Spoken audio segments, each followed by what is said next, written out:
don't mess with waiters and waitresses because your T-shirt might make them uncomfortable and they might not say anything to you, but you might get a little something extra in your food. I'm not saying it would happen in that restaurant, but having experienced this myself, you just simply don't want to upset the waiter or waitress because they ultimately have the last say of what you're about to ingest, which you probably didn't order. When did you experience this? Do you remember Tom Leykis? Blow me up, Tom. Oh, yeah. Hey, Tom Leykis. Right. So what happened, we did a story on Tom Leykis at Evening Magazine. And when I went to tag the story, I come out and I said something like, it's amazing that guy's such an expert on women. Man, is he unattractive? What a troll, or something like that, right? Well, it runs on Evening Magazine, and then people play it for Tom. He's down in L.A., and then he decides, I want to get that guy fired. So everybody call 206-448, 3135 or 5555. So I need every single person to call King 5 and get John Curley fired. I got to get that guy fired. Wow. Oh, my God. And every day people are like, I called the station. I want that guy off the air. We got to get rid of him. So I'm driving back from this restaurant in Tacoma, interesting, over near Point Defiance Sioux. Daryl and I had gone in there. We used to eat there all the time, or at least whenever we were in Tacoma. And we're driving back, and we're in the van. And all of a sudden, we turn on Tom Leykis to see what's going on, him trying to get me fired. And this woman calls up. Hi, Tom. Yeah, who's this? It's Susan. I work at a restaurant here in Tacoma. And John Curley was just in here, and he ordered lasagna. And I went in the back, and it's an 8-layer lasagna. It sounds great.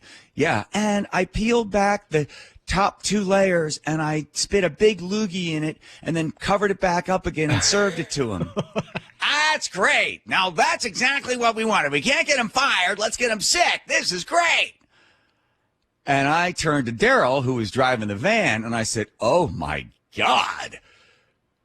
There's only one sort of glimmer of hope with that story, Daryl. He goes, what's that? I said, we both ordered the lasagna. So hopefully you got the gross lasagna and I was spared. He goes, well, how's that good for me? Oh, who cares about you? It's important we protect the host.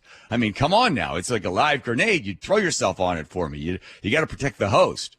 Yeah. So I have experienced what it's like if somebody messes with your food. I guarantee if the server was that dedicated to getting you, I guarantee she put it in front of you.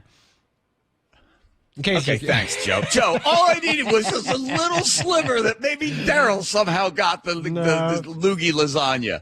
I'm sorry, which one of you ordered the loogie lasagna? I think it was me. Yeah, because I got the blue cheese on the side. Yeah. Did you call the restaurant or anything? Any follow-up? Or you just let it go? No. I should have. We didn't. Both of us just argued about that. I extended the conversation to, come on, admit it. It would be important for you to jump on a grenade to save me. That kind of thing. Save the host.